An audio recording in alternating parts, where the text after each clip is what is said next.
Proteins are not proteins. Confusing है ना? Video को लास्ट तक देखिएगा। आई एम श्योर आप में से मैक्सिमम लोगों ने प्रोटीन कॉन्सेप्ट के बारे में इस टाइप की वीडियो पहले कभी नहीं देखी होगी। What is up YouTube family, कैसे आप सब लोग? स्वागत है आप लोगों का एक और इंटरेस्टिंग वीडियो के अंदर। आज की काफी इंफॉर्मेशनल वीडियो होने वाली है, जैसे कि मेरी सारी वीडियोस तो होती हैं, लेकिन ये काफी डिफरेंट होगी। जो फिटनेस से और न्यूट्रिशन से रिलेटेड नॉलेजेबल वीडियोस चाहते हैं अपने ऐसे फ्रेंड्स के साथ शेयर जरूर कर देना, क्योंकि ऐसे कंटेंट मुश्किल होते हैं यूट्यूब पर मिलना। वीडियो स्टार्ट करने से पहले जो लोग इस चैनल पर नए हैं, पहली बार वीडियो को देख रहे हैं, या फिर आप लोग प्रीवियस वीडियोस देख चुके हैं लेकिन सब्सक्राइब नहीं किया है, देखिए मैंने यूट्यूब स्टूडियो में जाकर भी काफी बार चेक किया है। मैक्सिमम ऑडियंस जो है यूट्यूब की वीडियोस देखती है लेकिन सब्सक्राइब नहीं कर रखा है। We are near to 1K subscriber. थोड़े से सब्सक्राइबर्स और रह रहे हैं हमारे 1K की फैमिली होने के लिए। प्लीज मेरी हेल्प करिए आप लोग अपने फ्रेंड्स के साथ शेयर करके, और आपने भी अगर सब्सक्राइब नहीं करा है तो सब्सक्राइब कर दो। इस चैनल के ऊपर अनबायस्ड ऑनेस्ट कंटेंट रहता है। ना कोई टाइम वेस्ट करे, सीधा हम लोग टॉपिक की तरफ बढ़ेंगे। प्रोटीन्स के ऊपर ये वीडियो होने वाली है, फूड और न्यूट्रिशन से रिलेटेड ये वीडियो होने वाली है। काफी ध्यान से मेरी एक एक बात को समझना। एक बात और मैं स्टार्टिंग से ही क्लियर करना चाहता हूं, ये जो पूरा ओवरऑल मैं टॉपिक कवर करूंगा, इस वीडियो को देखने के बाद में जो नॉन वेजिटेरियंस हैं और जो वेगन हैं, प्लीज आप लोग परेशान ना होइए या फिर बहुत ज्यादा इस वीडियो को ओवर हाइप करके अपने दिमाग में मत बिठा लेना, क्योंकि कुछ कॉन्सेप्ट्स मैं इसमें क्लियर करूंगा। तो ऐसा हो सकता है कि जो लोग नॉन वेजिटेरियन है और जो वेगन है कंप्लीटली, उन लोगों को थोड़ा अपने ओवरऑल प्रोटीन इनटेक में और जो उनके दिमाग में कंसेप्शंस बैठे थे उसमें थोड़ा उनको डिफर लगे, लेकिन फिर भी बहुत ज्यादा माइंड करने की जरूरत नहीं है। मैं क्या कहना चाहता हूं धीरे धीरे आपको सब समझ आ जाएगा। वीडियो की जो फर्स्ट लाइन थी, प्रोटीन्स आर नॉट प्रोटीन्स, इससे मैं कहना क्या चाहता हूं, देखिए हम लोग हर बार यही समझते हैं और आप में से मैक्सिमम लोग ये सोचते हुए आए होंगे, प्रोटीन हम किसी भी फॉर्म में ले सकते हैं और हमें वो प्रॉपरली, मतलब हम उसको एक मेजर्ड फॉर्म में लेते हैं। मान लीजिए हमने नॉन वेजिटेरियन साइड से प्रोटीन ले लिया, यानी कि सोया प्रोटीन ले लिया, या मान लीजिए दाल से हमने प्रोटीन ले लिया, और एक जगह हमने मीट से प्रोटीन ले लिया। दाल से प्रोटीन और मीट से प्रोटीन, हमने दोनों को मेजर क्या करके समझा, 50 ग्राम्स ऑफ प्रोटीन मीट से ले लिया, 50 ग्राम्स ऑफ प्रोटीन दाल से ले लिया, इक्वल है। हम लोग इसकी जगह पर ये भी ले सकते हैं, बिल्कुल सही बात है, ले सकते हैं। लेकिन इन फूड सोर्सेस के ऊपर एक थोड़ी डीप रिसर्चेस हुई थी 2013 में, जिसको बोला जाता है डायास, DIAAS, digestible indispensable amino acid score. I said it right? तो इस चीज को छोड़ दीजिए, यानी कि एक स्कोर होता है, डायास एक स्कोर होता है किस चीज का, कि आप किस क्वालिटी के प्रोटीन को ले रहे हैं। यानी कि आपने सोचा कि मैंने मीट से जो 50 ग्राम्स ऑफ प्रोटीन लिया है वो इक्विवेलेंट नहीं है जो हमने दाल से लिया है। जब इनकी स्कोरिंग करी गई तो पता लगा काफी सारे डिफरेंट सोर्सेस के अंदर डिफरेंट डाइजेस्ट स्कोर्सेस हैं।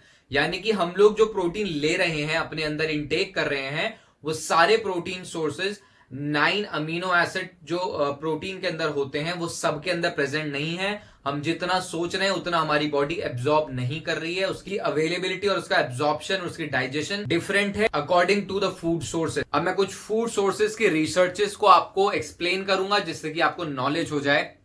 देखिए, जो नॉन वेजिटेरियन सोर्सेस होते हैं, आपके एग्स हो गए, ठीक है, और आपका चिकन हो गया, बीफ हो गया, मीट हो गया, मतलब जिस भी तरीके के नॉन वेजिटेरियन सोर्सेस हैं, और डेयरी, ठीक है, इनकी जो डाइजेस्ट स्कोर्स आते हैं वो मैक्सिमम रहते हैं, यानी कि एक एक्सीलेंट लेवल पर होते हैं।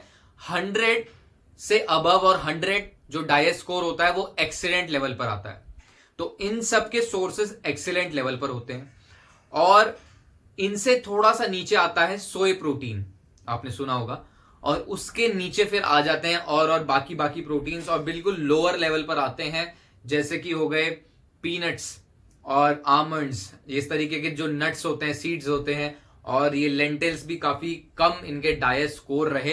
अगर आपको डाइजेस्ट स्कोर के बारे में मैं थोड़ी नॉलेज दूं तो देखिए, एग्स का डाइजेस्ट स्कोर आता है अराउंड, अगर आप अच्छे देखिए ये जो स्कोर मैं आप लोगों को बताने वाला हूं ये 100% सबके साथ में एक्यूरेसी के साथ आप मेजर नहीं करेंगे। ये आपकी फूड क्वालिटी के ऊपर भी मेजर करता है, आपका एनवायरमेंट कैसा है, आप कौन सी जगह पर हैं, कितना ओरिजिनल और कितना प्योर आप लोग फूड कंज्यूम कर रहे हैं, उस पर भी डिपेंड करता है। तो मैं एक रफ फिगर बता रहा हूं, ये जो ओवरऑल स्टडी फिगर्स आई ये भी एक अप्रोक्सीमेट फिगर्स हैं और उनके फूड्स को जो उन्होंने टेस्ट किया उसकी फिगर्स हैं, लेकिन इससे आपको एक रफ आइडिया हो जाएगा। एग्स के अंदर होता है अराउंड 112 to 113% डाइस स्कोर, उनका स्कोर आया, यानी कि 100% से भी ज्यादा एब्जॉर्प्शन रेट होता है एग्स के अंदर। उसी तरह से जो मीट्स होते हैं उनमें भी 100+ जो है डाइस स्कोर्स आते हैं, जिसमें कई तरीके के डिफरेंट डिफरेंट मीट्स होते हैं। डेयरी प्रोडक्ट्स का भी 100+ रहता है। सोया प्रोटीन का 100 बिलो आ जाता है, जो कि गुड स्कोर के अंदर आता है। 80 to 90%, 75% के अराउंड जो आता है वो एक गुड स्कोर के अंदर आता है, लेकिन एक्सीलेंट में 100 and 100 अबव आते हैं। इससे नीचे भी कुछ कुछ स्कोर्स आते हैं, जैसे कि लेंटिल्स, आपका व्हीट और peanut butter. Less than 42% peanut butter का स्कोर होता है डाइस, और लेस देन 53 या 54% लेंटिल्स का होता है, यानी कि दाल का जो होता है वो डाइस स्कोर होता है प्रोटीन एब्जॉर्प्शन का। और इसी तरीके से जो वेगन सोर्सेज है उनका कंपैरेटिवली बहुत कम, हाफ के अराउंड स्कोर रहता है डाइट स्कोर प्रोटीन एब्जॉर्प्शन का।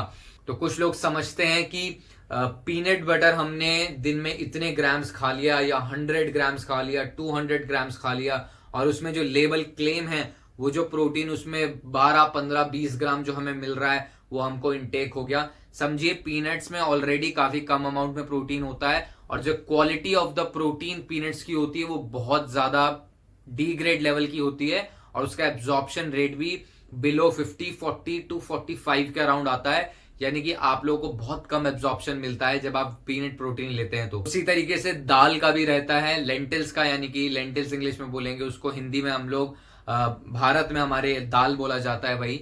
तो उनका भी 54 to 55% डाइट स्कोर रहता है उनके एब्जॉर्प्शन का। अभी मैंने स्टार्टिंग में बोला था कि इससे परेशान होने वाली आप लोगों को बात नहीं है। जो लोग नॉन वेजिटेरियन डाइट को फॉलो नहीं कर सकते हैं, आप लोग डिफरेंट डिफरेंट ऑप्शंस ले सकते हैं दाल के साथ में। अगर जो लोग खाली एग खाते हैं तो एग्स को थोड़ा इंक्रीज कर दीजिए, आपको बताया कितनी मैक्सिमम उनके अंदर जो डाइट स्कोरिंग होती है, एब्जॉर्प्शन रेट होता है।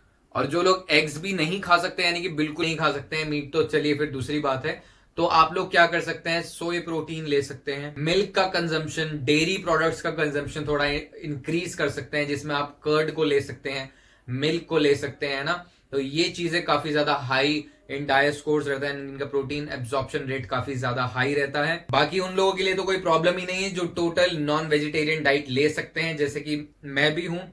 ऐसा नहीं है कि मैं कंप्लीट कार्निवोर डाइट के ऊपर हूं, मैं वेगन का भी मिक्सचर लेता हूं, लेकिन मेरी डाइट में नॉन वेज सोर्सेस पर डे के अकॉर्डिंग एडअप ही रहते हैं। अमेरिका में एक रिसर्च हुई थी, उनके लोगों को, कुछ लोगों को नॉन वेजिटेरियन डाइट दी गई और कुछ लोगों को वेजिटेरियन डाइट दी गई, और with the period of time, जब समय बाद, कुछ साल बाद, जब उनकी ओवरऑल हेल्थ को, बोन्स को, सब कुछ एक एक चीज को टेस्ट किया गया, तो उनको पता लगा कि जो नॉन वेजिटेरियन जो लोग थे उनका ओवरऑल जो स्ट्रेंथ थी, जो बोन डेंसिटी थी, जो मसल मास था, फीमेल्स का भी काफी ज्यादा इंक्रीज था एज कंपेयर टू जो टोटल वेजिटेरियन लोग थे। उनकी बोन डेंसिटी भी काफी हल्की थी, यानी कि बोन स्ट्रेंथ भी कम थी, मसल मास भी कम था, यानी कि फीमेल्स को भी देखा गया कि फीमेल्स में भी मसल मास कम पाया गया। तो इस तरीके की और भी काफी सारी स्टडीज प्रूवन है। मुझे प्रोटीन्स के बेनिफिट आप लोगों को बताने की तो जरूरत नहीं है।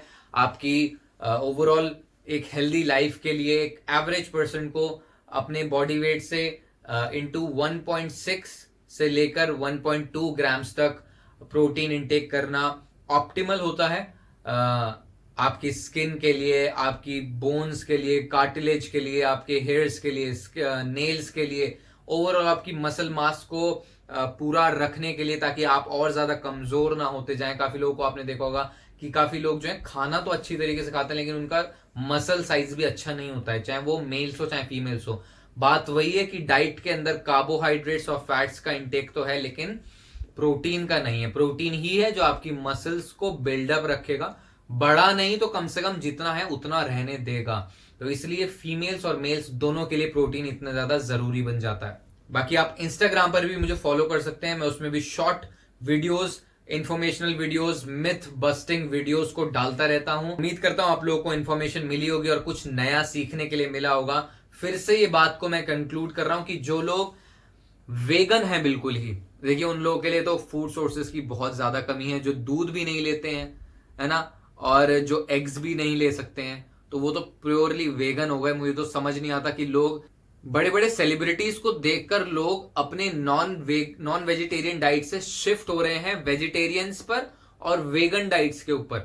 कंप्लीटली मिल्क भी अवॉइड कर देंगे, कंप्लीटली मीट भी अवॉइड कर देंगे, और वो सोच रहे हैं बहुत एक हेल्दी अप्रोच पे जा रहे हैं। ऐसा कुछ नहीं है। हो सकता है कुछ टाइम के लिए आपकी स्किन पर ग्लो आए, जो कि एक डाइट चेंज का आपके ऊपर इफेक्ट होगा, लेकिन ओवरऑल लॉन्ग ड्यूरेशन के पीरियड में एक हेल्दी और एक बेटर लाइफस्टाइल नॉन वेजिटेरियन एक बेटर ऑप्शन होता है। कोई भी किसी बड़े सेलिब्रिटीज होते हैं, इन लोगों को देखकर कोई भी शिफ्टिंग ना करे, या फेमस पर्सनालिटी ऐसा कर रही है तो हमें भी करना चाहिए। नहीं, थोड़ा साइंटिफिक रिसर्च पर भी विश्वास रखिए। अगर आप नॉनवेज लेते हैं तो प्लीज नॉनवेज पर ही स्टिक रहिए। आप कॉम्बिनेशंस के साथ फ्रूट्स और वेजिटेबल्स और नॉनवेज रख सकते हैं। बेवजह अगर आपका कुछ भी ऐसा कोई रीजन, सॉलिड रीजन नहीं है, तो आप शिफ्ट करने की कोशिश मत करना।